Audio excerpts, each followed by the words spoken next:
Oh.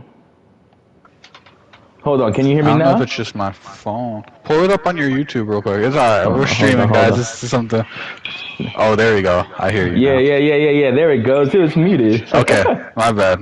We're good. No, it's We're all all good. good. To make sure we don't go through a whole stream, no one could hear us. No, it's all good, guys. It's all good, guys. Part of the live show. So in case y'all didn't hear me, we're doing a UFC 28 preview tonight.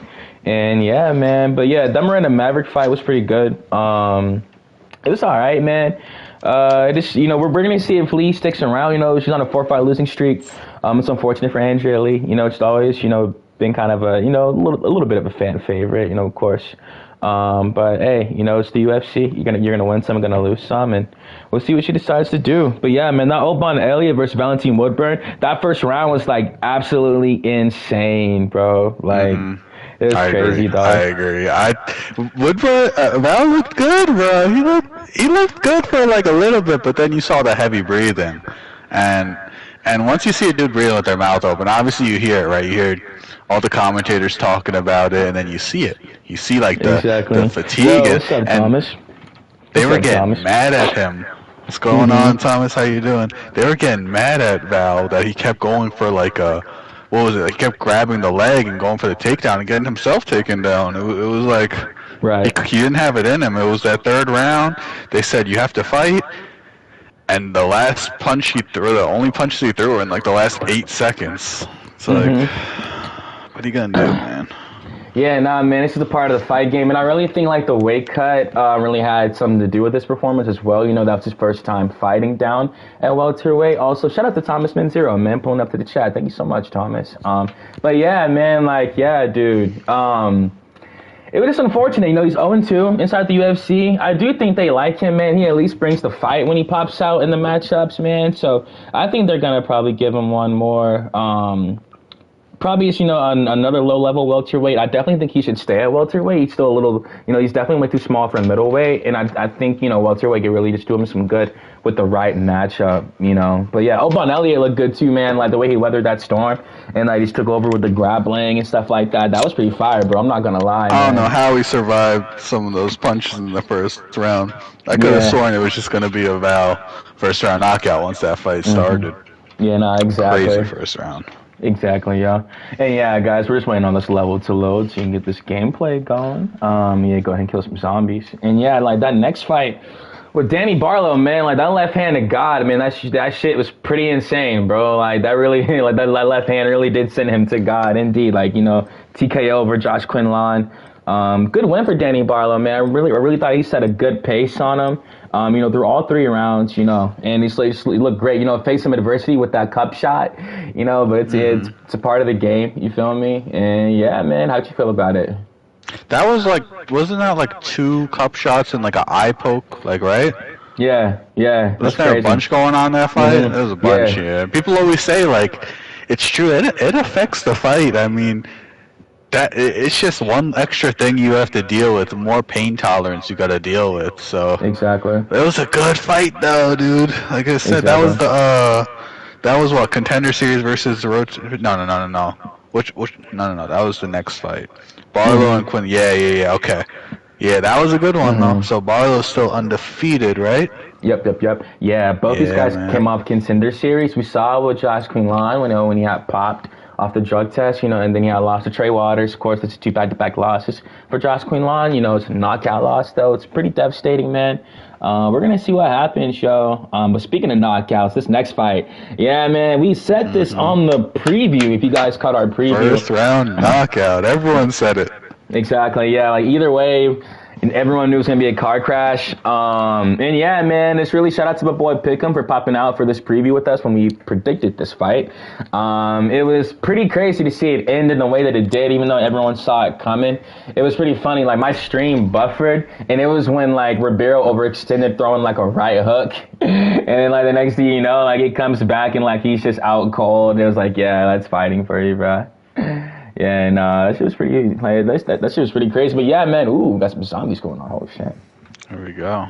Let's get it, boy. Like both our first game practice. I've had like 2 matches of this, I think. So I don't even know what's going on. Let's get it. And yeah, guys, y'all don't gotta worry. Of course, we're some pros at the Zombies. Been playing from Call of Duty World at War to now. This is the first time cracking open the Modern Warfare 3.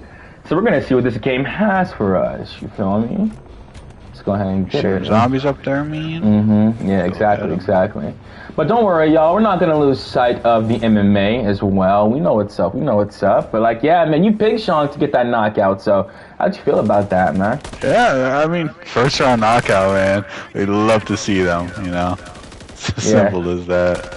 Yeah, and especially like when they come from like, you know, two light heavyweights like that, and like, you know what's gonna happen. You feel me? Like, bro, I had no clue they were light heavyweights, bro.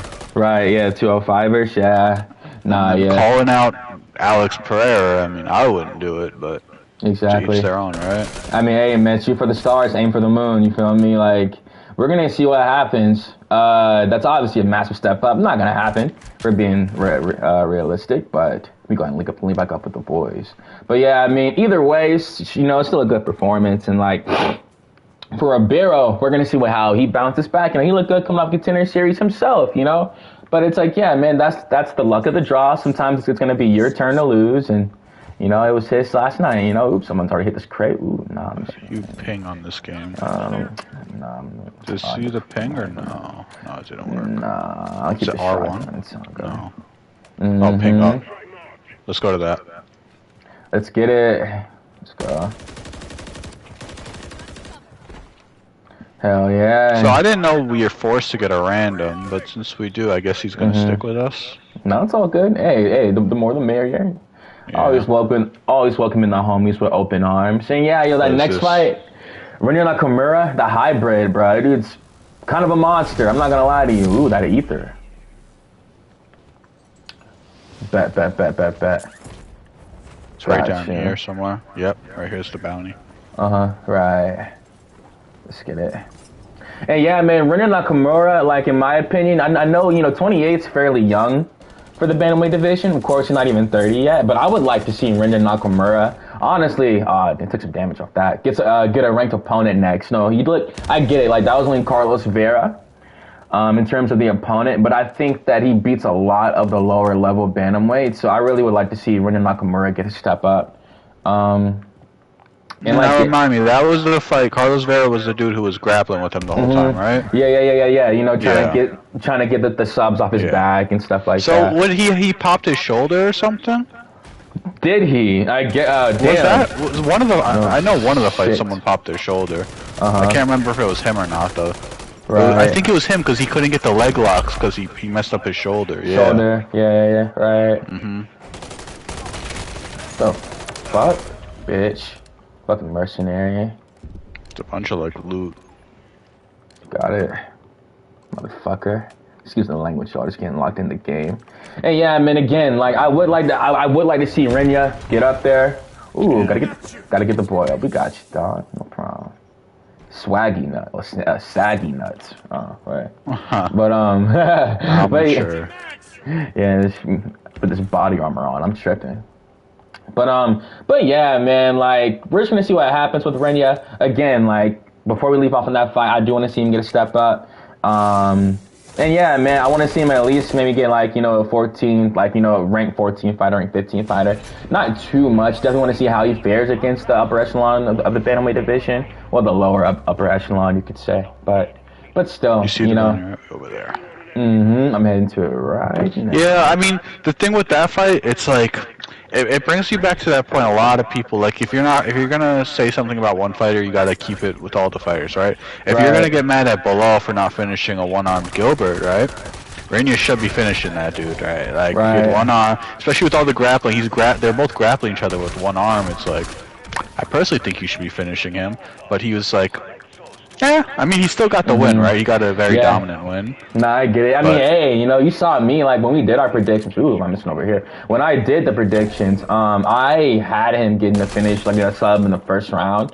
I thought he could have, you know, but I think he was just more so focused on just the victory. And, like, hey, I get it. I took his decision. I was just like, I even hit up, what's his name on, I have Nick, MMA Picks on Twitter after I was like, I threw a random pick, it worked. Right. I was just Exactly. feeling it. Sometimes, you know, everyone's saying the fight's gonna end in a decision, and just for some reason, it just deteriorates me. Or they say it's gonna be a finish, and for some reason, I'm Right. just like, it's gonna be a decision, man. Fucking. It's like I know it won't finish for some reason. Right. What the fuck? Damn. Nah, I get it. We're You're my trying to make bad. it seem like Carlos Vera was a can or something. Like, is he a can? I don't think so. A healthy one, he definitely doesn't look like a can. I mean, you know, and I get it. I mean, hey, anything can happen in a fight. You know, nothing's guaranteed. You know, he was 36, coming into the UFC. You know, in his rookie year, basically. But I mean, hey, I said it on the breakdown. You know, never give up. You know, always try to go for your dreams. You feel me? And hey, at least he can tell his kids he fought in the UFC one day. You know. But again, hey, shout out to Rino Nakamura. Obviously, got a real bright future. We're gonna see what he decides to do. In terms of the next opponent. But yeah, man, the next fight, Marcos Rogério de Lima. Ooh, perk, I'll take it. What are these called? Oh, mercenaries. Those are like AI, but like people with guns. Okay, word, bet. Kill them. Yeah, hell yeah. But yeah, so Marcos Rogério de Lima, yo, that Junior Tafa situation, that was pretty crazy from the jump, yo. I really taking a fight on 1 day's notice. It's just like that's crazy, man. I mean, of course, like, you know, crazy in terms of just like the situation. Like, holy hell, you know, you gotta try to fight a killer. Especially he has a fight like confirmed. Right. Now he might miss it because of his leg. Right. Oh shit! He's fucking You're good. And now you're good. He's nice. Motherfucker snuck up on me. It's all good. But yeah, man. I mean, De Lima, you look great. Of course, you know, take advantage, you know, kind of had some bad IQ moments. You know, he would drop his leg. Be close to finishing him. You know, he shot for a takedown at one point. Still look good, though. You know, it's still a great performance. This motherfucker died. Yeah, I don't know how serious he was in the fight. That's the only thing. His leg was definitely exposed, but he was laughing about it. So like, I don't know how serious he was about the fight. You know? Yeah. That's no, I mean, he clearly knew. Like, I mean, hey, man, you know, I don't know his contract, but hey, man, you can pick up a smooth $50,000 out of nowhere like that. Hey, why not? My question about these kind of fights, right? You pick up a 1 day notice fight. What if that's your last fight on the contract and you lose the short notice? Like, Dana's got to give you another chance, right? I would feel bad if a dude would lose his contract to the UFC because he took a short notice fight and like, got his leg destroyed, right? I would think so, personally. I mean, you know, you definitely wouldn't want to risk that if you're serious about your career. But I mean, like, that goes without saying. But I mean, hey, you never know what position somebody's in. You know how bad they need the money. You know, like when they actually fight for a living, like, that's how you feed your family. Like, unless they got endorsements and sponsors, you know, you don't have money coming in all the time like that. You know, unless they got side jobs. You know, like Jeff Neal was working at a restaurant before he, you know, in the UFC. He quit just to pursue full time. You know. Mighty Mouse was doing that. He was working while doing MMA until he became, you know, like that's when he became Mighty Mouse, you know. He started taking it serious. So it's just like, yeah, man, we never know what situation they're in. But yeah, hey, big shout out to Tafa for even stepping up, keeping De Lima on the card. And hey, you know, hey, he got De Lima paid. And that's really all it is, man. But yeah, Lima's definitely an annoying dude to fight, man. You never want to fight a heavyweight that wants to wrestle. Like, that's just a no-no. And you know Tafa, he's just like his brother. They both want to stand and bang, so. Exactly. Yeah, and like that's what makes, like, you know, fighters like Tom Aspinall just so crazy, you know, just with like that striking threat and that jiu-jitsu, you feel me, and the wrestling. Because of course jiu-jitsu and wrestling, you know, can be different in terms of getting the fight to the ground. And even speaking of getting the fight to the ground, yeah, man, Amanda Limos versus Mackenzie Dern. Yeah, man. We said, can she get the takedown? And she indeed got the takedown. Yeah, man, like, yeah, it's like she did, man. Like, she got her to the ground. Like, she definitely showed her heart in the fight. Brett showed she wanted to be there. So many fighters crumble up. I'll be quite honest. I thought Jason Herzog, I think it was the ref. I thought Jason was going to stop it at one point. Just like the way, like, nah, like when her orbital got cracked, I think, because her eye was super swollen and purple. Well, apparently it wasn't. Dana thought it was, but apparently it wasn't. Yeah, I thought she had broke her orbital bone at one point. I did, bro. But yeah, I mean, it got cracked. And then, because when a fighter reacts like that, when they fall in slow motion, like even the adrenaline isn't enough like that. That's when it's like, okay, like it's a major problem, you know, in terms of the damage. And she was hurt, bro. Like, yeah, she was definitely really hurt. Fuck out of here. she's definitely really hurt. But yeah, she still recovered and even went on to get on to round 3. And some people thought, you can make the case she won round 3. One judge had a 29-28 split decision. You feel me? But yeah, man, unfortunately, it was a loss for Mackenzie Dern. Oh shit! Riot Shields, turn around. Yeah, what? Juggernauts? Oh shit! Oh, so they really got fucking mercenaries in this bitch then, huh? Yeah. All right, fucking they got Riot Shields. More over here. All right. Oh shit, this is fun. That's crazy. They got mercenaries in this bitch. We've been meaning to play this with each other for a while, guys. Like, we used to play Cold War Outbreak Zombies together. 5 hours some nights just sitting here playing. Like, exactly. And you get to talk MMA too, hell yeah, especially with the boys, man. Always, yo. But yeah, man, dude, like Dern, we're gonna see where she decides to go. She's 30, about to be 31. She needs to pick up a win, man. A win. Oh yeah, but like they're gonna give her a step down in competition. She's but it can't be like a disrespectful one because they're paying her too much money. They're like the undisclosed things, like, oh damn, you just smacked me. The undisclosed money that she's making a lot. Apparently, she's making more than Ian Gary, which I doubt is true. They probably just don't show how much Ian Gary's actually making. But I mean, she is making. I think it was like in the top 25% of the people on the card, more than main card fighters. So. I mean, I feel like that's just her marketability. Like, they want to give her those big bucks, and that's why she only takes big fights, like, with the Andrade and the Lemos and hey, now, but the real thing is, like, you gotta respect these fighters that take these fights. Like, they could take easy fights. Of course. She's fighting tough. Like, Andrade has been around for a while. Lemos just fought against Wei Li, like. Right. That kind of experience is like, it's not like, I mean, she got smoked by Wei Li, but that experience to come out of it, and you already know Lemos is a good striker, like. Right. Hey, yeah, man, at least, like, I mean, like, we'll see where she decides to go from this. I think she's a pretty strong person mentally. I don't think she'll even once think about retirement coming off this. You can tell she really, really wants to be champion. I mean, we've seen with a lot of fighters, like, even Charles Oliveira, the ups and downs of trying to crack that belt, like get that gold. And, yeah, man, like, we'll see what she decides to do. Of course, shout out to Mackenzie Dern. Always love watching her fight. Really nice girl, really cool person, you feel me? Good mom. Die, bitch. Yo, get a gas mask if you don't have one. Gas mask, alright, bet, where's it at? Oh, I see your one right there. There's a bunch on the ground. I'm getting it right now. But yo, I said this, I texted you or FaceTime, I don't know, but I said this to you, I was like, bro, WMMA has been on fire since 296. Yeah. I think so, yeah. Since 296, it's almost every fight has actually had the crowd up and roaring. And it's funny because those same people in the crowd are the same dudes that are on Twitter that are agreeing with RC saying, get rid of the division. Like, bro, it's like, they're good fights, get rid of the division. Especially recently. That is crazy. Yo, let's have a side talk. I was gonna say on a good side guy, note, bad guy podcast. I was just about to say that literally on a side note. Yeah, RC's anyone that doesn't know, Chael Sonnen and DC, man. Ooh, that's a podcast. Oh shit, I'm trying to drop it. The fuck? That is a podcast. Yeah, it's crazy. Yeah, they're gonna have really good chemistry. Obviously, both former fighters, both MMA hardcores. Ryan Clark tried his best. It was cool. You can tell he was definitely trying. Getting immersed in the sport like that. Let's go help this guy. I got you. Yeah, being a football player.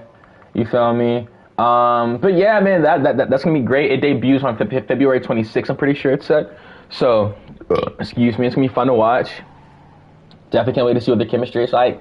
I remember when DC and Ariel Helwani had a show, and then Chael Sonnen and Ariel Helwani had a show, and now it's DC and Chael Sonnen. So, yeah, man, like I thought that was a missed opportunity a while ago but they gave them like their own shows. They put like they just Chael just did Chael stuff and yeah, they put DC with RC, but now they actually get to team up, and that's awesome. And honestly, I'm probably gonna listen to that shit after every pay-per-view, most definitely.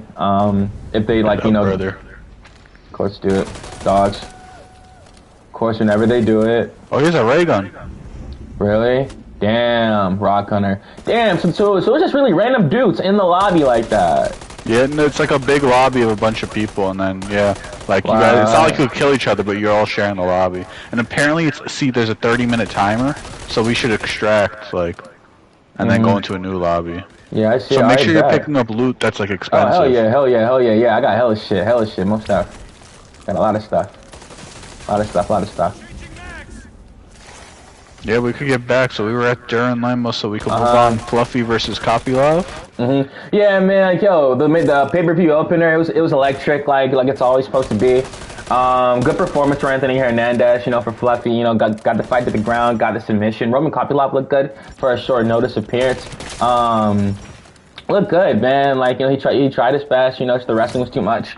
In the first round, he stuffed like 1 of 11 takedowns, so that was pretty crazy. I'm gonna let you know the pace he was really trying to put on. He was stuffing the hell out of those takedowns. Oh, for sure. He looked great, man. He looked great, bro. He looked great. Like, one of them was gonna break. Either he was gonna get tired of trying to get those takedowns, or Kopylov was gonna get to the ground, and yeah, man, it happened, and it was again good performance for Anthony Hernandez. Gave all respect. Fuck off me.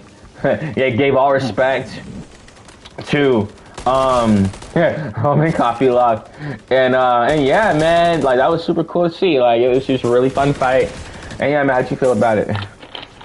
I really wanted Kopylov to win. It's kind of annoying. Like, you feel for a dude, right? Like, you survived a rear naked choke just to get rear naked choked directly after you survived. Right. That's gotta suck, man. No, I know. And you see he was laughing about it, like, it's annoying. Yeah, because he knew how to sunk in. Good for Fluffy, man. Right. I mean, hey, man. Win column. Hasn't fought in a minute. I don't remember him fighting in a while. On like a 5-5 win streak now, looking really good. Definitely, I think he should climb up the rankings now. Of course, that was on short notice. We know he's supposed to fight Ikram Aleskarov. That was the original opponent. I think they should rebook the fight. Yeah. I think they should, yeah. I think they should rebook the fight, most definitely. And yeah, man, like, these last 4 fights, though, like, yeah, like, they really brought the card home in a pretty crazy way.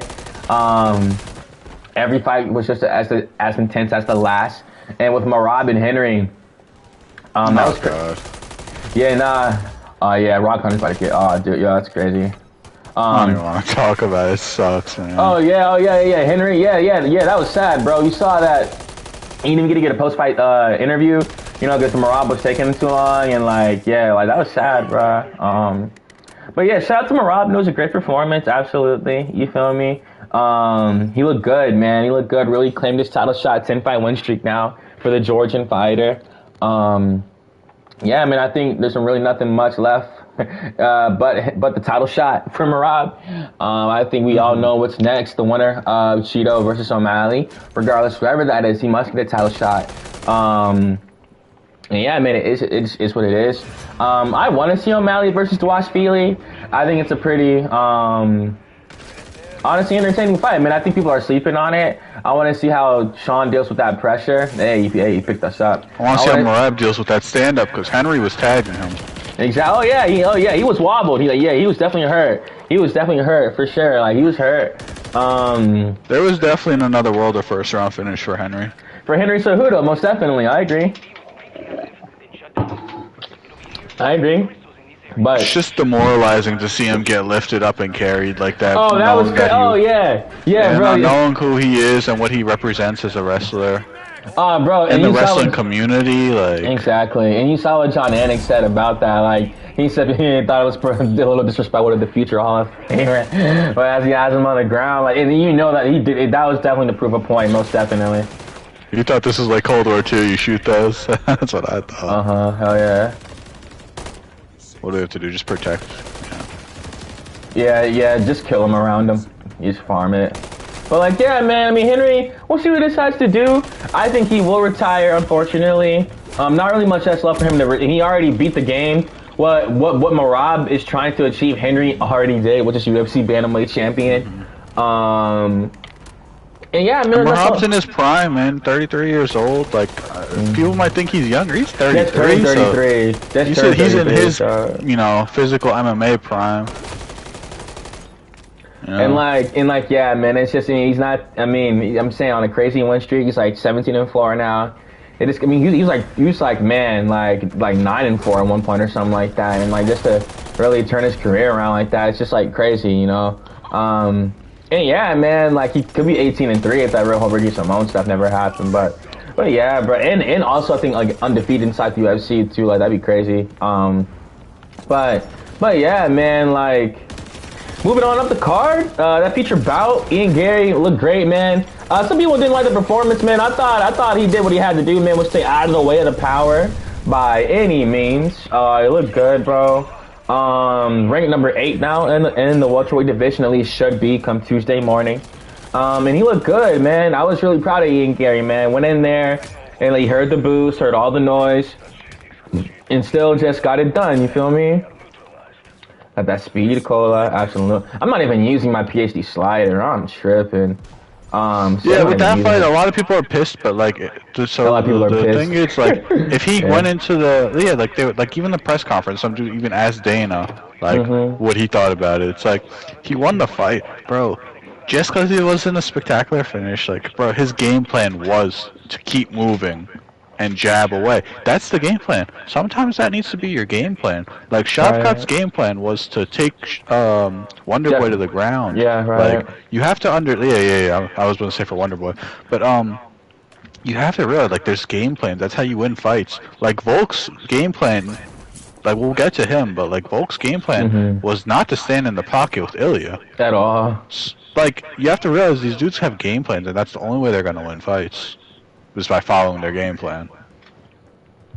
And his was to just, you know, chip away. Jeff Neal's one of the hardest hitters at 170. At 170, bro. So, and he passed that test. He passed that power puncher test, bro. And now from here on out, I think, you know, we're going to see what happens. Going up the rankings, he's going to have to fight an A-tier wrestler now. Everyone knows that. And yeah, you saw him call out Colby Covington. So obviously he wants that smoke, you know, and he's training with Charles Oliveira. So I think he might show us some jiu-jitsu that we really, you know, aren't expecting from him, you know, at least a level that we're not expecting from Ian Gary. So I do look forward to that, man. I really want to see what his full potential looks like. He's 26. He's 26 years old, man. So he's still really young. I don't think we'll see the prime Ian Gary till like 30 maybe, like 30, something like that. So that's what I'm thinking. Probably like 30, bro. And then, like, yo, as he gets 31, 32, that's when he get faster, stronger, like, all that, man. Like, for real. For Jeff Neal, he addressed it on social media, like, you know, like, right after the fight, like, an hour later, you know, he said, like, you know, let's go, Trey. My bad, yo, I'm watching the All-Star game.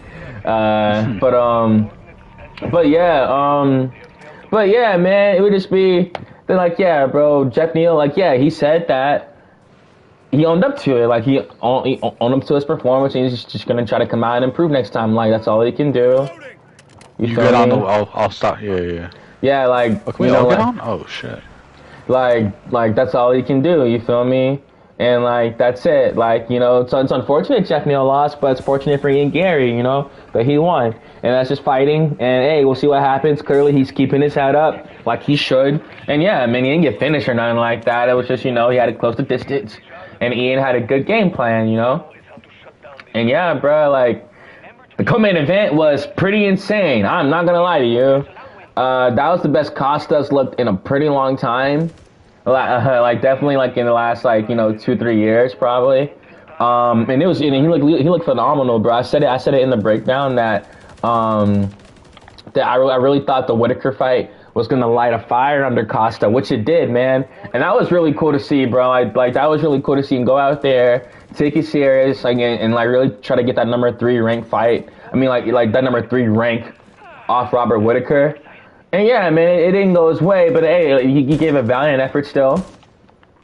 And that's just fighting, you feel me? I do not have a sniper. I don't know why I'm up this high. Listen, to someone who was why the hell is Costa in the UFC, he doesn't fight? Yeah. He has just jumped up my favorite fighters ranking, probably into the top 15. Top 15, I feel you. He's fucking cool, dude. He's pretty cool. I didn't know he was like. I mean, I never got to see him fight. Remember, like I got into UFC a little later. I never got to see him fight. Cool fighter for sure. I want him to win that. You know, I thought Rob was gonna come into the second round a little dazed or something. Man, maybe. that spinning kick. Oh my god, bro. It's the fact that it landed with his heel, man. Like it didn't skim him. It landed with the heel. Like it was crazy. Like he landed flush on his chin, flush. I mean, hey, Whitaker's chinny, but he's not that chinny though. Like he's still not that chinny. Yeah, he's not that chinny though. He still take a shot. He'll get wobbled, but he can still take a shot. That's the heart though, because you know, heart and chin are two different categories, and that's the heart. He knew he was coming off that Dricus knockout, and it's just a refusal to take another knockout loss. Like, don't get me wrong though, if there was another minute in that fight, I don't know how he would have been able to recover from that. Yeah. Like, I don't know how he would have been able to recover. Yeah, that's a very true point. I don't know. That's all my friends kept saying there. No, not in a minute, like another 20 seconds, man. Like, that's all my friends kept saying. Dead ass though. Like, no, I agree with you. Like, that's all my friends kept saying during, like, we were watching the fights and shit. Like, they just kept saying, like, nah, man, like, yo, like, he can really get Whitaker out of there, bro. Like, they want Whitaker to lose so bad. I'm like, damn, man. Like, no, I get it though. Like, you know, it's just, you know, just watching the fights and. It's a part of it. We want Whitaker to lose. It's like, oh no, follow the win, I guess. No, I mean, yeah, no, I get it. It's just a what if. Plus, I get, you know, that'd be a new title fight if that were to happen. You know, Dricus versus Costa. So we could talk about a few middleweight fights that can happen. First things first, Whitaker versus Strickland. Strickland, that's what I think should happen. I think that's like everyone's talking. Because, bro, Sean's not going to beg for a title fight. He'll fight anybody. That's his whole motto, right? If you're going to stick to your motto. Rob, like, we need all these dudes that have been in the middleweight for a while need to have to fight each other. Like, if it was close to that loss, or one that he should fight Strickland. Like, all these dudes, they've been around too long. I would like to see him fight Chimaev now. Yo, man. I think they should rebook that. I think they should rebook that, yeah. Yeah, but Costa lost, and Chimaev was, like, semi-promised title shot, I know. It's like... it should be Chimaev versus, like... Well, I mean, Chimaev was definitely offered the 170 belt and declined it. If there was 3 people, none of them being below, he was offered 170. So if he was offered a title fight there, he's definitely getting one at 185, right? Like, right. They said they offered 3 title fights to Leon Edwards, they just really none of which are below Muhammad. Alright, for real. That means it had to be Chimaev. Who else? Who else could it have been? Probably Shavkat. Shavkat, Chimaev, at welterweight? Islam? I think that too. Islam, I mean, it's Ramadan.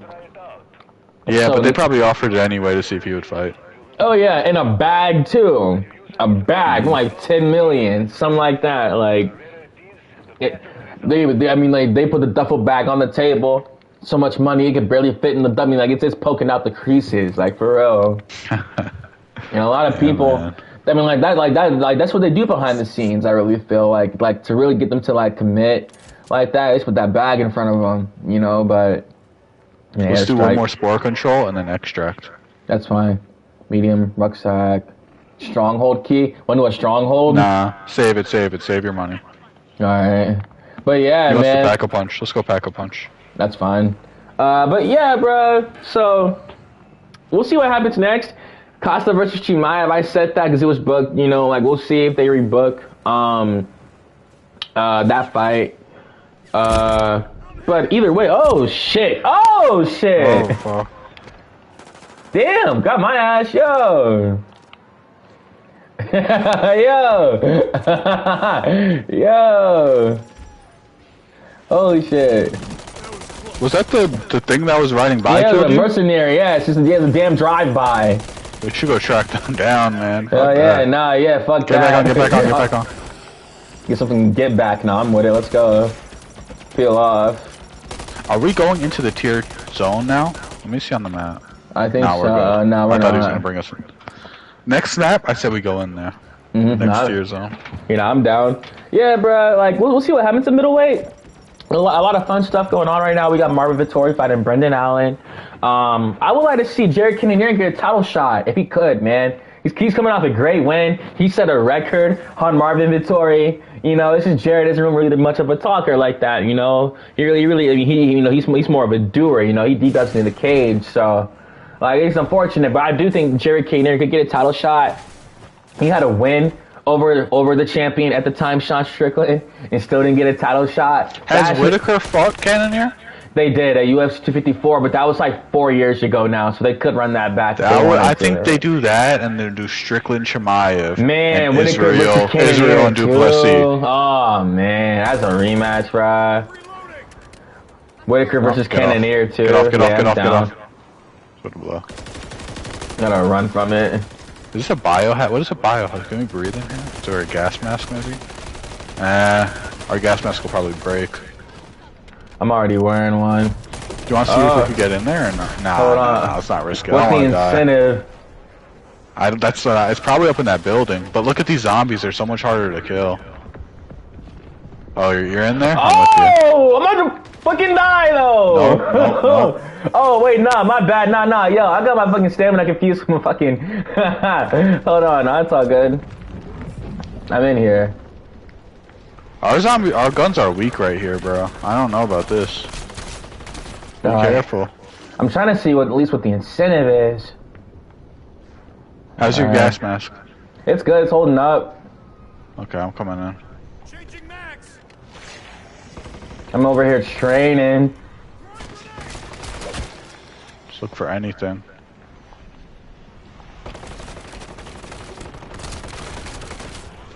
I'm saying I'm looking. Oh. What is it? You see anything? No, I got trapped inside. I was looking in the... There's something in that room, but it's too risky to go in there. I see a box. It's just a damn box. I mean, I don't know. Yeah, I don't think there's gonna be anything valuable in that. Let me check up here. Ooh, there's a gun up here. Yo, once the zombies come out, they become weaker. That's crazy. Ooh, bars. Yo, yeah, no. Went down. I got you. I'm coming. I'm gonna get out of the zone. No, I'm coming. I got you. Wait, what killed me? You might want to use your healing aura for this. I don't have one, remember? Oh, fuck yeah. Yeah, I'm new on it now. I got you. I have it in case you need it. Oh, smart. Smart. I got you. Get out. But yeah, we're gonna see what Whitaker decides to do. I wouldn't mind Whitaker versus Cannonier too. That was a pretty good suggestion you made. And we're gonna see what happens, bro. Like, hopefully, There's nothing in that box. Nah, it's literally Cannonier for nothing. Hopefully Cannonier they get a big fight. I don't want to see him have to fight down. I did not mean to throw that. I did not mean to throw this. Hopefully Cannonier can get a big fight. That's what I'm hoping. You feel me? And yeah, man, like we'll see what happens in the next middleweight, but it's definitely getting pretty exciting. We know everyone thinks that the next title fight will be Duplessis versus Adesanya. But yeah, man, either way, we'll see what happens. And yeah, man, the main event. Holy shit, man! Like that's all I'm really gonna say, bro. Like this shit was pretty devastating. You feel me? First and foremost, I want to give all the credit in the world to the 5th undisputed UFC featherweight champion.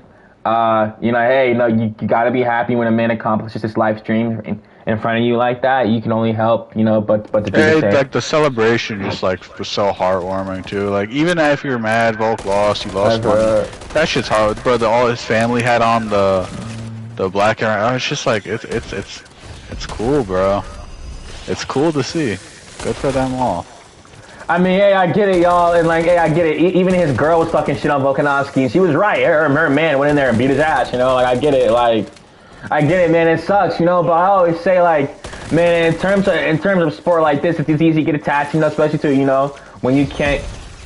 Here we go. When you can't control an end result, you feel me? But I always say, man, like, yo, all we can do is just witness the history, man, like. That's all. As fans, that's all you can do. When like if you say you are a UFC fan, you are a fan of the promotion. Yeah, you can like a fighter, but you're a fan of the promotion. You feel me? And all you can do is just witness the UFC history. That's it, bro. That's all we can ever do. Is just witness the UFC history. You feel me? And that's what happened, you know. And like he went in there, and like yeah, man, I get it. Like obviously the narrative on Twitter. A lot of people, obviously, you know, the whole Volkanovski coming back and stuff like that. I don't want to take it from Ilya. You feel me? I don't. You feel me? Volkanovski, like, he knows his body. And even if, like, the fans would have told him, if you had a group of Volkanovski fans in the room telling him not to come back, he would have said, no, I'm fine. I'm good. Not trust me. I'm telling you, I'm fine. I got it. I'm great. Like, he would have said over and over and over, he was ready to go. Like, so... If he knew he was ready to go, it's like we can't speak for the fighters just because we think he needs a break. But 2 knockouts in a row just hurts to see, bro. Yeah, especially of course. In that fashion. Of course, yeah, bro. Yeah, that was heartbreaking, most definitely. That was absolutely heartbreaking. Man, my hands were on top of my head for like 15, like a good 30 seconds. I didn't move, bro. 30 seconds. Yeah, I was there for like at least 20 minutes. I was there till the post-fight press conference was on, just depressed.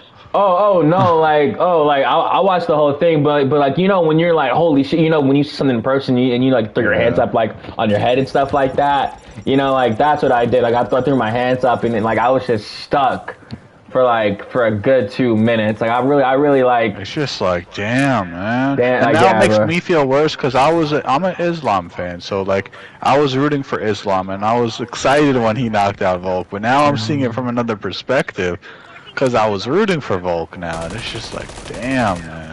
And it sucks, bro. Like it sucks, man, because you know people on Twitter, you know, you got some people coming out making their profile picture, the image of him getting slumped against the cage and stuff like that. Yeah, I don't like the disrespect. Well, and like, do early celebrate. It doesn't gotta be Volk on, you know, like, man. Like that's the thing. Like I get it, yo. Like it's just a sport at the end of the day. These are walking home healthy to their family, stuff like that. People are gonna make jokes, man. But at the same time, y'all, like it's the legends. At the same time, you can't just like disrespect like that. Like it's just disrespect. Like if you call yourself a fan, you can't disrespect like certain like there are certain fighters that everyone likes, bruh. Like, and it's pretty ironic. It's like take Usman for example. He was hated the whole 30%, all that. After his title reign, especially after the whole Chimaev fight, everyone loves Usman. Like everyone loves Usman, bruh.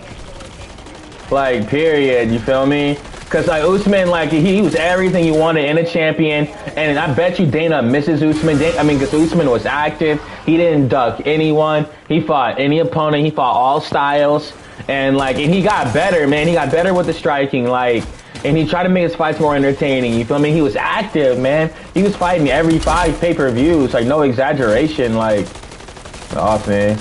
Like, seriously, man. And people took Usman for granted, bruh. We can say that, you know? In that helicopter. Oh wait, I might get trapped in here. I'm not gonna lie. This is not good. You're good. Oh my god, I died. You have 28 seconds. I'm coming. I got a quick revive. I'm coming. I'm right here. No! That's crazy. No! That's crazy.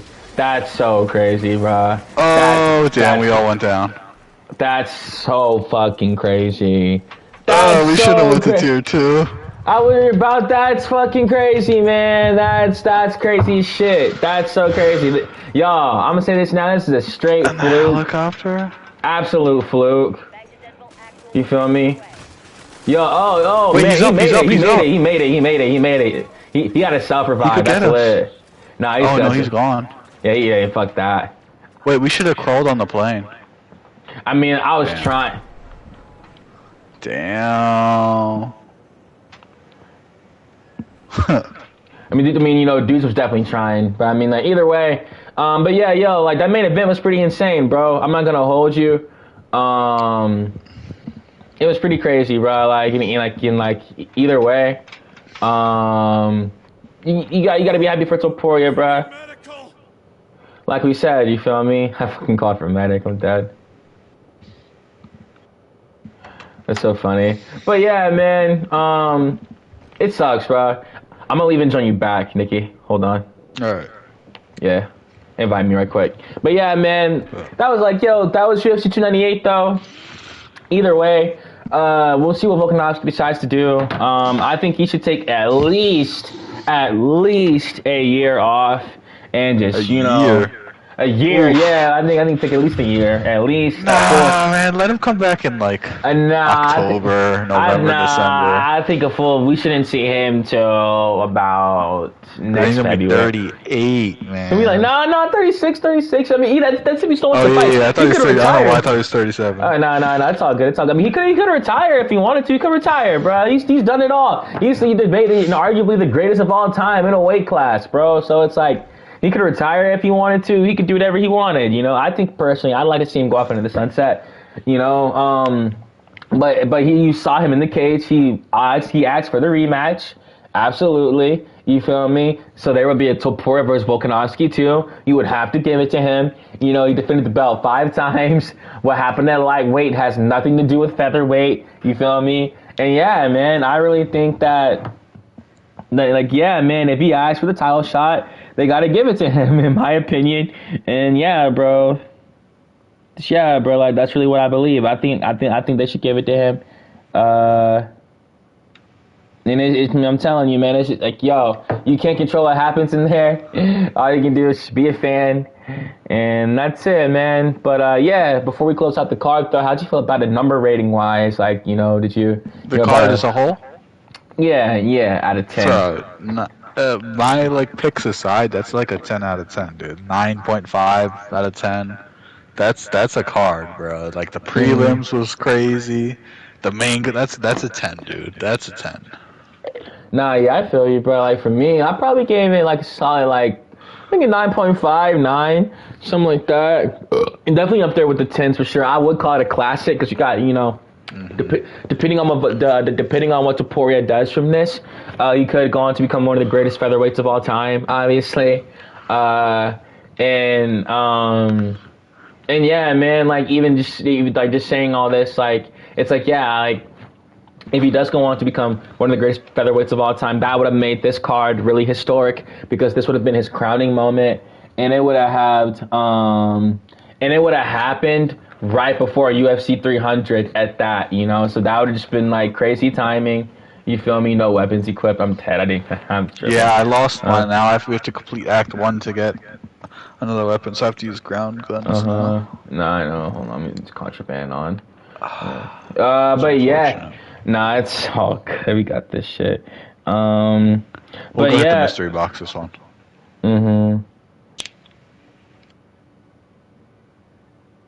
Just throw on a contraband gun. Yeah, and yeah, man. It's just crazy, bro. It's just absolutely crazy. And yeah, man, obviously if Topuria goes on to be one of the GOATs in featherweight, that would have made this loss not look so bad, clearly. And yeah, man, he was going to lose eventually, bro. If he was going to keep fighting, it was going to happen. He was 35 years old. He got the belt at 31. So he stretched it out for as long as he could, bro. He was 35, man. It was it was hard, bro. It had to, okay, so the thing with it, it's these dudes who hold belts, hold divisions, bro, they have to lose. If Jones kept fighting, he would have lost in light heavyweight eventually, right? What Jan Blachowicz would have got. Someone would have got him eventually. There would have been someone. These dudes can't win forever, man. And it's bro. It's hard. No, it's hard, if you're going to keep fighting and keep holding your division, and being active, you're going to lose eventually. And it sucks that he had to get sparked in the way he lost. But would we want to see him get beat down for 5 rounds? I wouldn't want to see that. Exactly. And as the champion, it's hard, man, because you're out there fighting you're fighting the best dude every single time you're out there. At least you're supposed to. That's what's supposed to happen. And especially when you're like Volkanovski, when you're going to fight long enough to become the veteran versus that young up-and-comer who's a killer and it has that aura about him. And now and at one point you were that young fighter with the aura, and now that's him. You feel me? So yeah, man. Again, Volkanovski, one of the greatest fighters ever. You feel me? Still more some people still think he is the greatest featherweight of all time. Something, you know, of course, holding Aldo is, you know, and like, hey, man, like, we'll see what Topuria does. Like, you know, obviously, his name is now, y'all know how we say on this show, he now has a golden name. It's a golden name. He's going to live on forever now. He's forever in the history books. Depending on what he does from here, of course, he has to defend the belt, of course, you know, to become an official champion amongst the hardcore. So he has to defend the champion. You got to win it and defend it, just so that, like, there's an image of you winning it, and there's an image of an end still with you. So you had, you know, at least a little bit of a title reign. You don't want your title reign to just have been, you know, just, you know, you winning the belt, and that was it, you know. Volkanovski held that belt for 4 years, you know, well, technically 5, because he won it in, like, 2019. But it hadn't hit December 14th yet, 2024.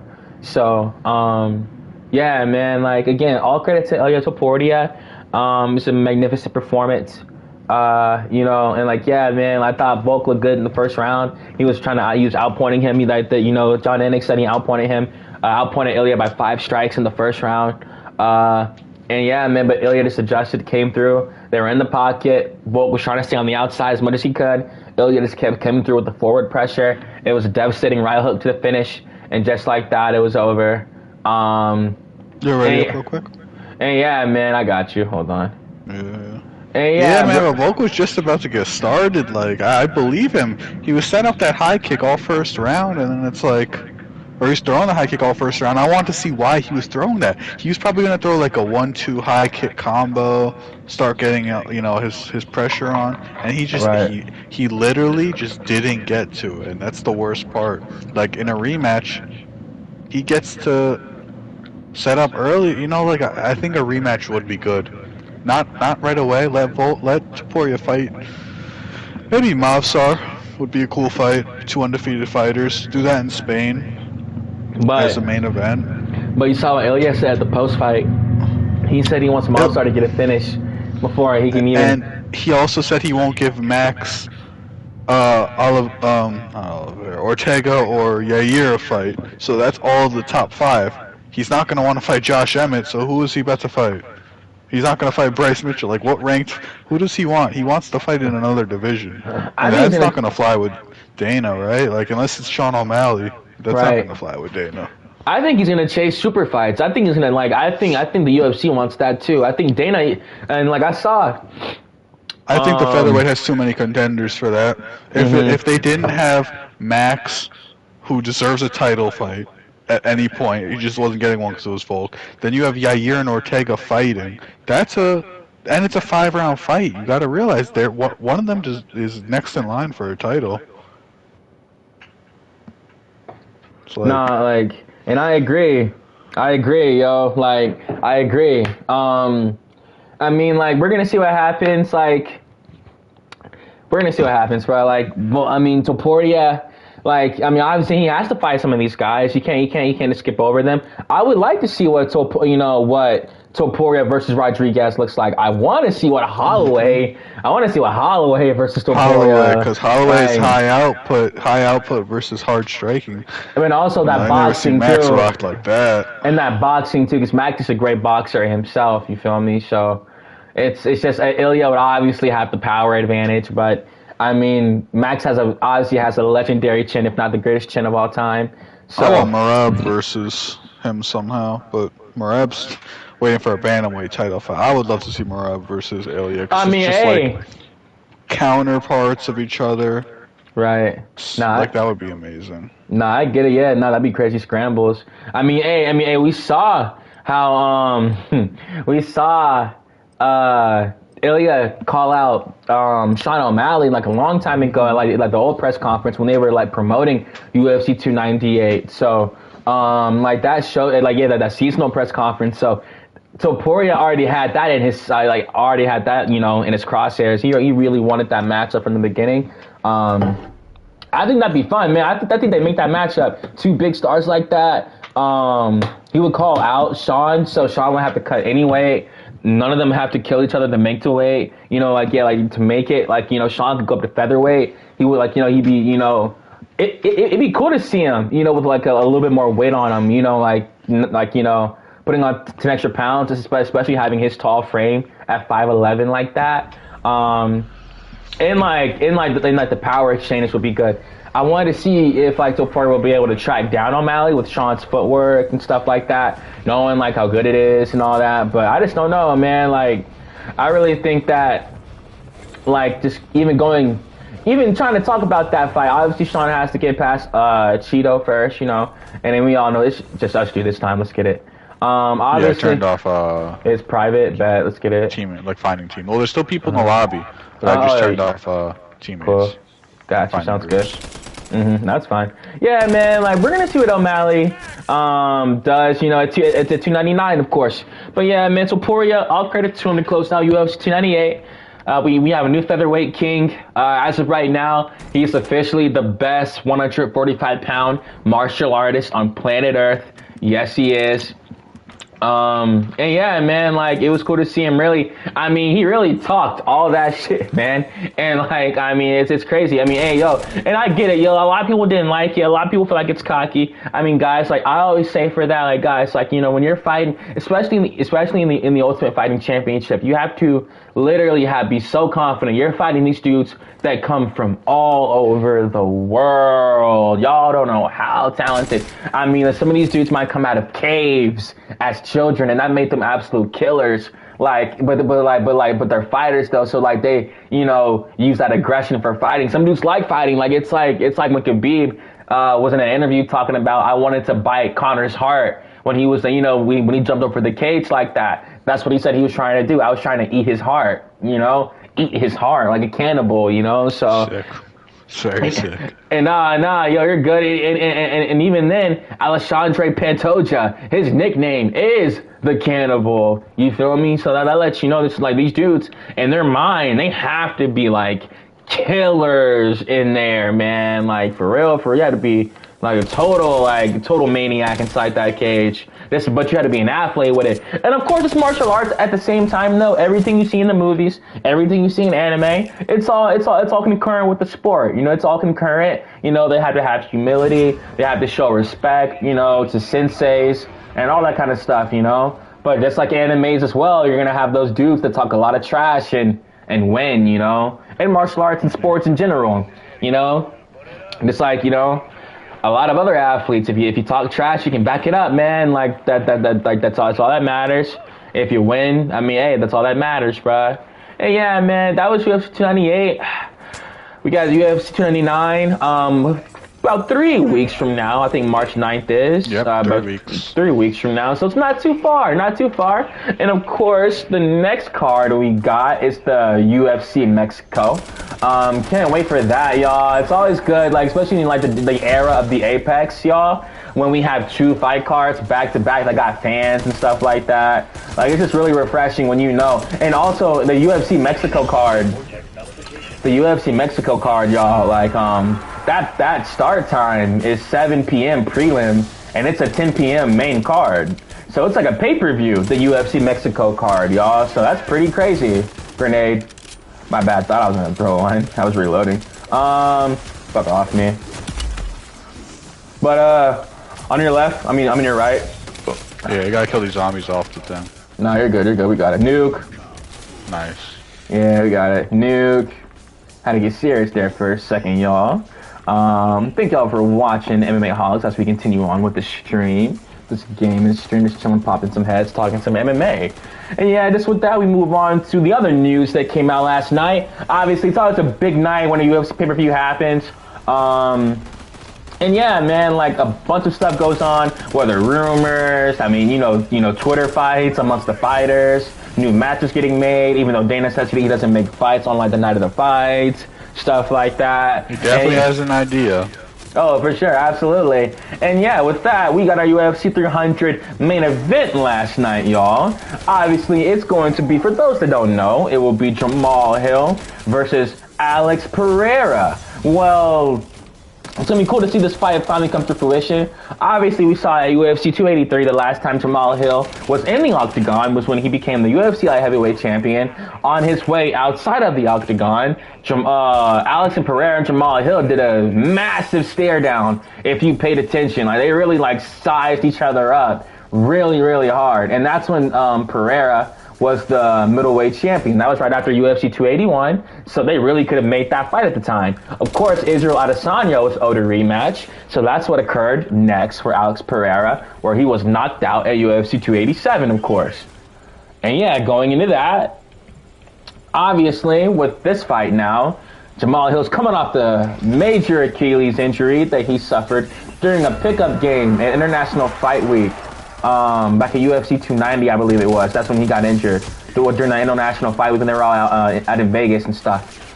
So during a basketball game, Jamal Hill got injured, but he's back now.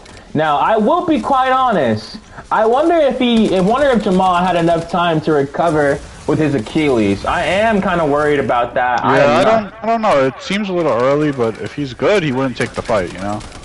Right. There's no rush, you know? If he wasn't good, he wouldn't take this fight. Because, yeah, Dana told him he was promised a title shot. So I do agree with you when you say there was indeed no rush. He really did not have to rush back if he didn't want to. But I guess if he's healthy enough. He said he was hard sparring about 2 weeks ago on his podcast, The War Council. So, yeah, man, like, hopefully he's taking it slow. He was taking it slow during the rehab. Really just make sure he didn't stress himself thin. And let me go ahead and use this. Thank you. Raw ether. Bitch. Excuse the language, y'all. But yeah, we're gonna see what happens. Obviously, everyone, well, a lot of people, I won't say everyone, because not everyone is excited about the UFC 300 main event, but a lot of people like the fight, surprisingly so. I've always wanted to see it. I get it. For UFC 300, a lot of people want it, like, I mean, guys, because at the end of the day, like, I mean, like, yo, like, there's only so much they can do, like, because, man, if they were gonna do a title fight, bruh, like, it was still going to be a title fight. I mean, yo, they tried to get someone outside the UFC. They did. They got Kayla Harrison, someone like a person that everyone has always said, oh, man, she's fighting cans. Oh, man, these girls suck, this and that. And she finally comes over here and, like, they give her, they give her an opponent in the top 5 that they want her to beat. Let's be honest. They want her to beat, in the former UFC bantamweight queen. 1 minute, y'all waiting for this dialogue. And yeah, let's go to a buy station. And get the stronghold open. A buy station? Alright, hold on. Yeah, let's go. Let's get the stronghold open. Nah, but I'm fine with that. We can kill some dudes. And yeah, obviously they want Kayla to beat the former UFC bantamweight queen. You feel me? Yeah, man. I mean, like, Holly Holm, I respect her a lot. A lot of people aren't the biggest fans of hers. But of course, shout out to Holly. Love Holly. You feel me? And then, yeah, man, like, she's fighting Kayla Harrison. She ain't ducking nobody. She's fighting a grappler, but Kayla has a little bit of hands. But of course, she's gonna try to get in there and use that judoka. Obviously, she's a 2-time gold medalist in judoka, and we're gonna see what she decides to do, man. Hopefully, like, people just come around to the UFC 300 card.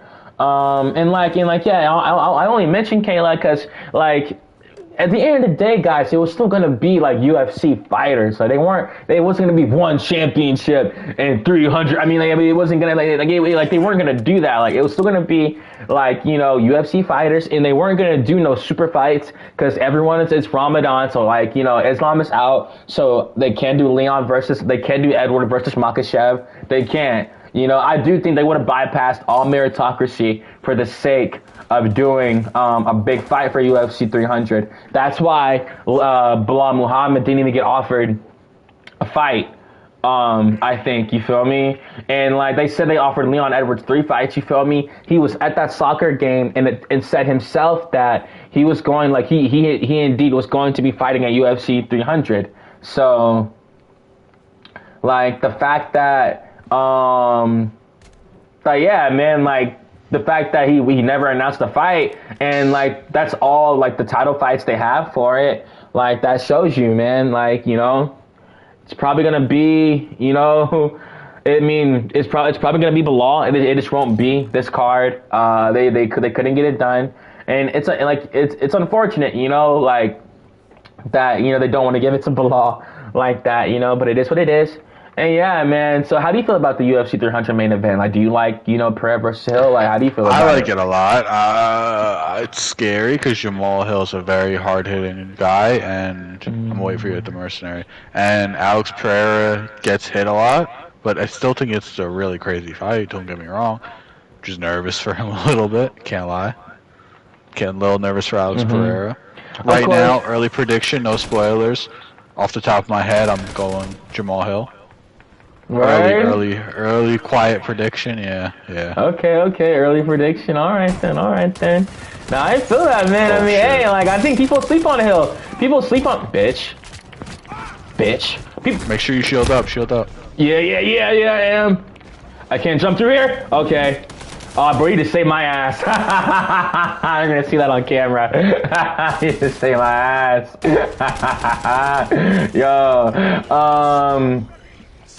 Yo, damn. Motherfucker. What'd I just throw? What is that? Oh shit! It's like a black hole. Yeah, it's a black hole.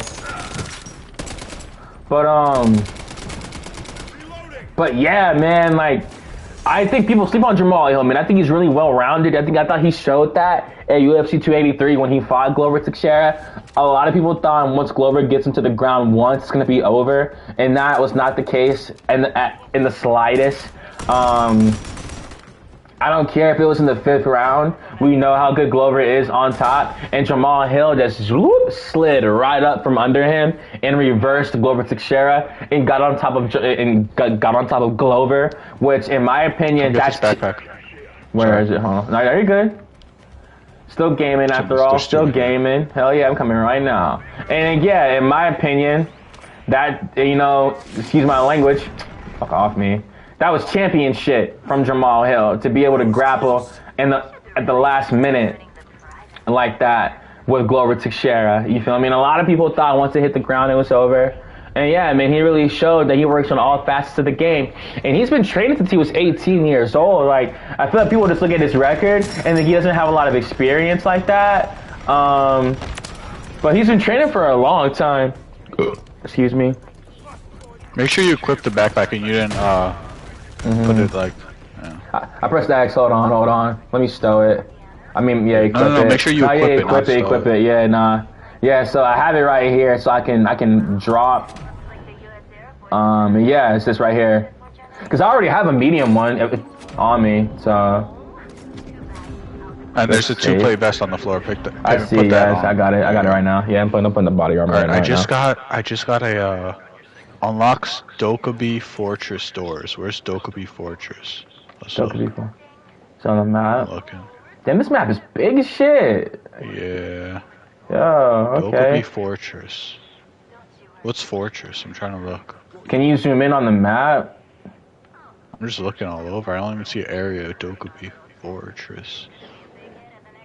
Dokkaebi. Is it in another zone? Oh. Wait, Dokkaebi. I mean, it's that. Oh shit. We're good. Was that you? I had a thing. I didn't mean to offer that. No, you're good. I'm trying to figure this. I'm hitting the wrong buttons. The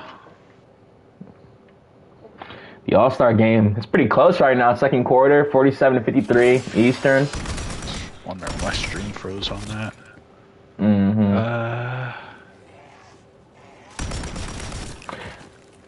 One minute, guys. Just trying to get this map going. I don't know. Might just sell it if I can. Okay. That's fine. Looking it up on YouTube. No, that's cool. Hey, yeah, man. Sorry, you good? Nah, you're good, bro. I was gonna say, like, we're gonna see what happens with the UFC 300 main event. I like it. I just hope Jamal, like, he has enough time. It's February, March, April. So, I mean, he really only, and it's February what? It's February 18th now. So he really only has all of March. I think he's been in camp if that's the case. I mean, he posted those pictures on his social media with like a bruised lip and all of that. So he's definitely been in camp, man. I just really hope he's had enough time, man. Because Dana, I know, man, because like, let's be honest, yo. UFC 301 is where? In Rio. It's literally in Brazil. Like, that was tailor-made for Alex Pereira. You gotta shoot these things. Gotcha, Spores. Gotcha. Try and shoot them from outside. Okay. Like, yo, like, that was literally, like, UFC 301 in Rio was literally tailor-made for Alex Pereira.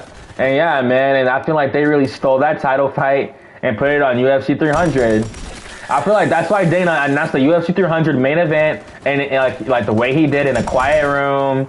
Like, he could have did that shit during the Super Bowl, bruh. I just really feel like, man. Also, I thought what it was, man. I think Jon Jones, they really, really wanted Jon Jones. I know everyone knows they hit him up.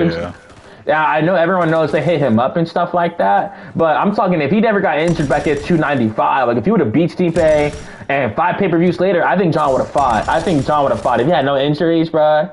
Like he really would have fought, bruh.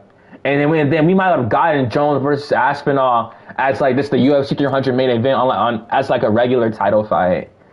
I mean, because Jon did say in that in that submission radio interview that that he does want to be really careful with this last few fights, and he said few, so that's plural, like, you know, like going off his verbiage and stuff. So yeah, man, like, damn, it's 68 to 51 now. I looked at the screen for 1 minute.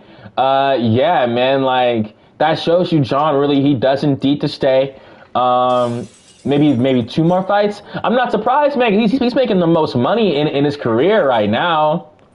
Like, all that investment. Or in that contract, you might as well fight it out, right? Absolutely. Man, I don't know. He has like an 8-fight deal. At least take some of the fights, though. Man, that's a lot, though. Like, but it's heavyweight. It's harder to fight in heavyweight than it is to light heavyweight. Yeah. If he was in light heavyweight right now, and he, you know, just an older version of what he was before, it's a different story, right? He could definitely take on. Like, who's in light heavyweight? I mean, Jamal Hill would be his biggest threat, right? Alex Pereira. I feel like he beats Alex Pereira. Oh, you can take him down. What's up? Yeah. I think people underrate Jamal, man, because how hard he hits, and he's good on the ground, man. And he has a good chin. We've never seen him rock like that. And he has a good gas tank too. He's trained for 5 rounds multiple times for the Glover fight, the Santos fight, the Walker fight. You feel me? I get it. Everyone's hype off Magomed Ankalaev knocking out Johnny Walker. Jamal Hill did that a year ago, and he did it in the first round, and he was unconscious. It wasn't a TKO.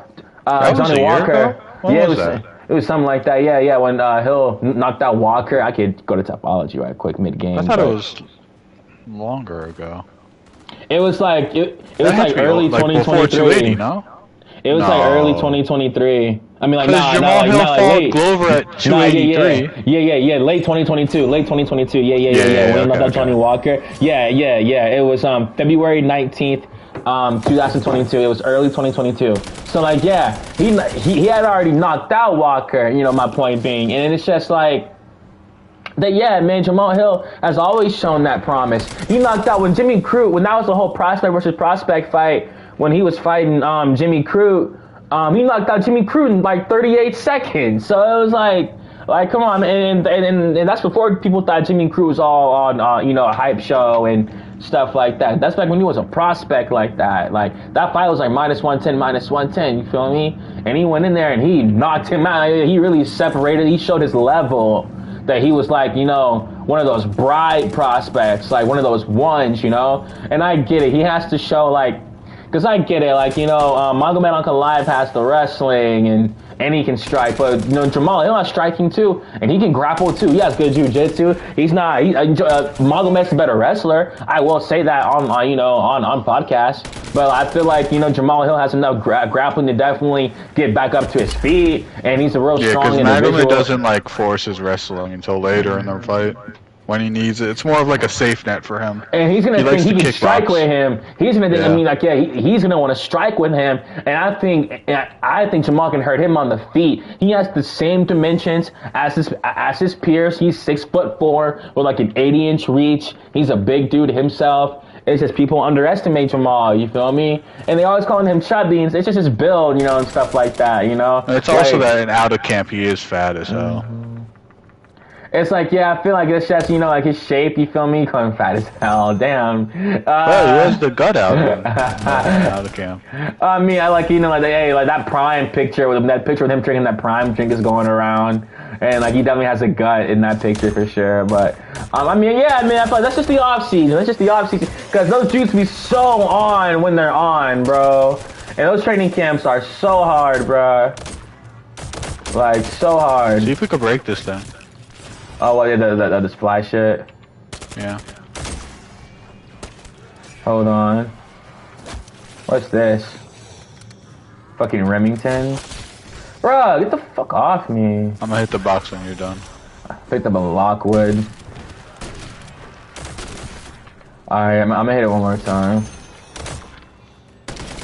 Wait, it's like spawning. Hold on. Maybe you're not supposed to shoot it? I'll take it. Hell yeah, I got a tier 4. This DG. Oh, that's a burst gun. Damn, mine's fully auto. So don't shoot it, don't shoot it. No. Let it spawn, let it spawn. I want to see what it does. Oh, okay. Oh, it's the essence, you see? Yeah. And yeah, man, like that was UFC 300. The main event's good, man. I like it. It's gonna be an explosive fight. The UFC light heavyweight division is getting pretty interesting in my opinion. Obviously, Alexander Rakic and Yuri Prochazka fight on the same night. For Alexander Rakic, that could be a title eliminator for him, you know. I feel like they've been wanting. I mean, I get it. He's coming off that quote unquote loss to Jan Blachowicz. It's been a while since he's fought, man. It has. He's coming off a pretty long layoff. And we know that him and Yuri have had beef. At least Rakic has had beef with Yuri, saying like his whole fake samurai BS. He said that in interviews a long time ago. And yeah, man, like we're gonna see how Rakic looks like into Yuri. You feel me? But as of right now for UFC 300, we have like they said, we have like one more mid-card fight to fill out, and that's it. I wonder what that's gonna be. Like if it's gonna be something big. Like who's not scheduled to fight right now is the real question. Right. And it has to be like a big name, in the division. Yeah, because those undercard is still pretty big, you know. Because the prelims, like, just like Kevin Holland on there. Like he's not lying, bro. That's not. Like yo, what Dana said, like yo, literally every fight on UFC 293. On that's a 293 on UFC 300 can be a main event, bro. Even Sadiq Youssef versus Diego Lopez, that could headline an Apex card, bro. 100% that could headline an Apex card. You feel me? And that'd be a 5-round banger, you know. So, PlayStation, I want to sell stuff. You about dead shots, Kenny? No, I thought it was a mission, but. Damn, I pressed run that bitch for it. And yeah, bro, behind you. But yeah, man, like, we're gonna see what happens, though. Like, UFC 300, it's looking pretty good, man. Got Justin Gaethje versus Max Holloway. I don't know if you caught, the press conference? Yeah, you know, like, Gaethje got emotional when, like, it hit him that he was really gonna. People were making jokes about, like, CTE or him being drunk or something. I was like, bro, obviously he was about to, like, not cry, but it definitely hit him for sure that I don't want to fight this dude because they know what they're gonna do to each other in there, bro. They know exactly what they're gonna do to each other, bro. So, like, it's gonna be crazy to watch, man. That's one of the, you know. And John Anik, I feel like he wasn't far off, bro. I think Dana really wanted to make that the main event. Gaethje versus Holloway. But I feel like Pereira versus Hill is just a really, really, really explosive fight. The people are just sleeping on, man. But I want to see how Jamal's going to take those leg kicks. Those leg kicks are going to, man, Alex is going to, like, spam them shits with no hesitation. Because he knows he's coming off that surgery. And he's going to spam those kicks so hard. So hard, bro. It's going to be crazy to watch. Like seriously. But yeah, man, like, we're going to see what else happens. Like, you know, UFC 301 is coming. That's in May. The next event is the UFC Mexico. I'm excited for that. You feel me? If you could say one fight you're excited for on UFC 300 right now, like, what would it be? 300? Holloway Gaethje is really cool. That's a really cool fight. I'm trying to think what else I want to see. I want to see Oliveira versus Sarukian. Yo, that's a good one. It's like it's hard to choose. I'm excited for the whole card. That's one card where I'm ordering food. Like I'm getting everything from the start of it. Like that's not a card where it's like, oh man, like, you know, gotta wait for 10 o'clock. Gotta wait for the pay-per-view. Nah, you're not watching that whole card. Like I don't even think you like UFC. Yeah, And like that's if what I don't see the full crowd there, like I'm gonna be tight. At the beginning, yeah, bro, that'd be crazy if the full crowd was not there for because them tickets are gonna be expensive as a motherfucker, bro. They're gonna be First fight is Diego versus like Bo Nichols fighting. I know people don't like Cody Brundage, but Davison Figueiredo versus Cody Garbrandt. Like, it's supposed to be the first fight of the night. Yeah. Imagine missing that fight because you wanted to show up late to tickets you paid thousands of dollars for. It's like paying Super Bowl tickets, but it's UFC. Literally.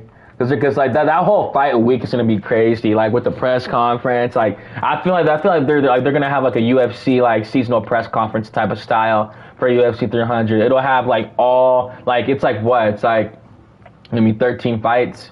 So like it has to like have all like every single fight duo on the card. Like I mean like at the press conference. Like serious. Either that or do 2 press conferences. I don't know, but do something, man. 2 press conferences would be cool, but one would let John Anik hold everything before the main event, and then Dana comes in for the main. Right. Something like that. Yeah, where was DC this weekend? DC, I don't know. I think DC, and it's pretty funny. I think he stays in California, so I thought it was pretty funny that like he wasn't at UFC 298. My friends were talking about that during the card too. They said it was weird with having him not there. Also, like, why is Joe Rogan here and DC is not? Right. Why is Joe Rogan? Yeah, no. Come shoot the spore when it opens. I got you. I'm coming. And yeah, do you like Bisping as a commentator, Michael Bisping? Yes and no. What makes you say no? He gets annoying very quick. Obviously, he has good fight sense, but like, he's also very annoying and biased to a lot of things. Biased? I mean, yeah, I could kind of see that. Yeah, he was. Remember him when he was on the not the Abu Dhabi, the Australia card, right? Yeah, right. Yeah. Like, yeah. He shows his bias too much. He's like one of the Volkanovski Makhachev one. Nah, I get it. I get it, bro. I mean, shout out to Michael Bisping. And wasn't he on the was he on 283 with Magomed Ankalaev, that one, and the Paddy Pimblett? That was 282, and I'm not. I think he was. Yeah, he might have been. And he was showing his bias there. He was for Paddy. No, well that and for after the fight he was saying that like, oh look at him, Jan Blachowicz thinks that Magomed win. This is baloney. Like, dude, what the hell is your fight? He just almost like he just fought 25 minutes, got laid on for 10 of them. He's not in his right mind. Like I remember when Glover Teixeira had pulled that guillotine and how mad Michael Bisping got on the broadcast, bro. Yeah, like you can tell he was really upset with Glover Teixeira, bro. Really disappointed. That was, I mean, he sold his fight there. Yeah, I mean, I picked Glover to win back then. He almost did, but you know, it's unfortunate that happened. You feel me? Like this was what it was, you know. But yeah, man, again, it was a good night for MMA, man. We got our UFC 300 main event. We got a new champion, you feel me? We had a great card. I like 298. It was a chill card. And yeah, man, outside of that, wasn't really much else that has happened yet. We got these fights coming up. We know the PFL challenger. I mean, the PFL versus Bellator card is coming up. That's next Saturday as well. Well, this Saturday now. Nuke. That's gonna be pretty crazy. So that's gonna be the same night as the Mexico card. Yeah, it's actually in the afternoon. It's at 12 noon. Like it's like right after 11 o'clock in the morning. It's at noon, so you can actually watch both. A lot of title fights there. Is that for the belt or is that just? Yeah, for the champions. It says to crown the champions. Yeah, so these are defending belts to people who've never fought in their company before. Yeah, but they're champions. Yeah, but like they're champions too, coming over from those. Champion versus champions. The PFL, it's a PFL versus Bellator, champion versus champion, or like Battle of Champions, something like that. It's pretty crazy. What are you excited for most? Which fight? I don't know, man. I'm pretty excited to see this Bellator PFL. Like, I've never seen a real like a real card versus, promotion versus promotion. I always miss those New Year's Eve Rise and Bellator cards. I missed the last one they did. So, I was out. So I missed that card. And I definitely want to see what this one's like, especially because it's at 12 noon. I think it's in Saudi Arabia. So, It's cool, man. We get to actually see how this is gonna go. We'll see some of the PFL heavyweight division. That's some of Francis Ngannou's future competition if he chooses to go back. I mean, like, obviously they're letting him box, but if he chooses to fulfill his obligation to the PFL, that's what he would do. So we might see some of Francis Ngannou's competition coming up on this Saturday. Of course, a lot of people think he isn't gonna fight in the PFL, but yeah, man. Like, isn't Jake Paul supposed to fight in the PFL too? Isn't yes, he signed over there? Yes, he is. Yeah. When he signed, he fights in like the superstar division, like super fight division. Yeah, super fight division. And like when he signed, like the whole like the press release had said that he wasn't gonna fight for 2 years. Like he signed in 2022 or like 2023. He wasn't gonna fight till 2025. So next year, okay. Yeah, well, he is working. It's cool. So he signed there, but he's still working on his boxing career. Like it's gonna be massive. Because that's what dudes begged him to do, and now he does it. And now they're mad that he's fighting a dude who's like old, but like that's the boxing game. That's how you build your resume. I get it, but like in the UFC, like man, I mean, not even UFC. Yeah, but UFC MMA. is way different than boxing. Right. No, I get it. You're right. I mean, we're trying to see what. Like I mean, you're supposed to get fed to cans in boxing. I mean, yeah, but like that's why the dudes get like dudes can be 39-0. Be on HBO every night and just have like a padded record. You feel me? Like, yeah, but the whole thing with boxing is just way different. Especially we're comparing UFC, a single organization, to boxing. Because like if you're comparing like just MMA in general, yeah, some like look at Khabib before he came to the UFC, the records that he was fighting. But once you're in the UFC, Dana don't play that shit. You're gonna fight if you're in the UFC. Right, I agree. No one gets stat-padded records in the UFC.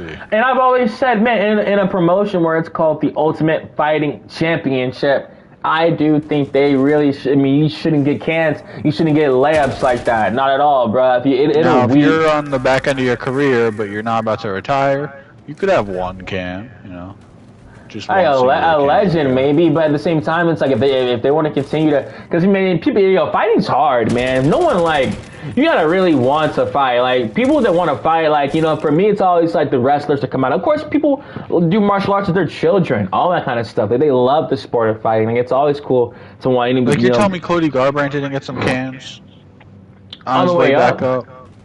Oh, I mean, yeah, he had like, the Brian Kelleher's and stuff like that. The one before that dude, and he still made it look convincing. Oh yeah, I mean, like, yeah. I mean, yeah. You're talking about Trevin Jones, yeah. And I mean, even then, like, they gave him Rafael Sunsao, of course, and then that got Cody back in the top 5 at that time. Rafael was ranked number 5, Cody was number 9. Cody got a first round knockout, got right back up in the top 5. So that just goes to show you like how much they like Cody. Obviously, I mean, they're giving him another chance. He's fighting his former champion versus former champion at UFC 300. He's fighting Davis Figueiredo. And we're going to see how it goes, man. Like, I'm kind of worried for Garbrandt. I mean, but I think he can win the fight, though. He has to just play it smart, stay on the outside. I think he has the faster hands. And I think blow for blow, we're going to see how the power compares, So it is what it is, But yeah, man, that was really it for me. Unless there was anything else in terms of, oh shit, hold on. In terms of... Get out of here first. Yeah, right. We'll exfil here and then we'll exfil from the stream. Of course. Yeah, guys, and again, we want to thank y'all so much for joining us for episode 11 of the MMAHOLICS. We're going to start doing these gaming streams more often. Just had these ideas, really had this idea for a long time. Get you guys, thought it'd be fun. And again, we're going to get more people in the chat, more questions asked, more people playing games with us, all that kind of stuff. It's going to be really fun as more people start to roll in and play with us. And yeah, man, definitely can't wait for it for the next time we do this. Catch us at our UFC. Sorry, guys, it's pretty crazy over here. Catch us at our UFC Mexico preview. That will be our next episode for the Moreno versus Royval. Come on, Nikki. 16 seconds. What, can we sit on here? I don't know if we could sit on it. No, wait. No, it's all good. There's mad zombies here. Okay. Yep. Alright, we're out. Ooh, and yeah, guys, please join us for our next preview of the UFC Mexico card. Brandon Moreno versus Brandon Royval 2. We got the battle of the Brandons going on. Pretty excited to go back to Mexico. They always have a pretty fun crowd in Mexico, man. It's always electric from the opening bell. Always a lot of energy. Like, we know how much they love their soccer, and they love MMA almost just the same. And it's really cool, man, especially to see Brandon Moreno get the main event slot like that. I thought it was only right, you know, even Yair Rodriguez said the same thing. Excuse me, because, you know, Brandon Moreno put Mexico on the map in terms of martial arts. You know, he's the first champion inside the Ultimate Fighting Championship from Mexico. Like, no one can ever take that away from him, and he'll forever have that stat, you know. And he's a 2-time flyweight champion at that, you know. So yeah, man, like, he has two belts at home. So for Brandon Moreno, man, we're going to see what happens, man. I'm really excited for that UFC Mexico card. I think it's going to be super exciting, especially with all the energy, like I just mentioned, from the crowd. And yeah, man. And it's like a double main event because we got the 5-round co-main event with Yair Rodriguez versus Brian Ortega. And, you know, that's a rematch of their first fight. Of course, we didn't get to see their first fight really play out. But yeah, they're going to run it back. Ortega's coming back off an injury on another long layoff. And hopefully, he had a good rehab, and he's ready to go on Saturday. And yeah, man, that's really it for me, Nikki, unless you got any more words, bro. That's it for me, man. And yeah, guys, thank you all so much again for joining us. This was the MMAHOLICS episode 11, where we just did a review of our UFC 298 and a preview of 300. And again, catch us for a preview of the UFC Mexico card. And again, we're gonna do more of these gaming, more of these gaming lives. And definitely join us, y'all. Can't wait to play with y'all and talk some more MMA. And yeah, y'all have a nice night. Thank y'all for joining us, and God bless.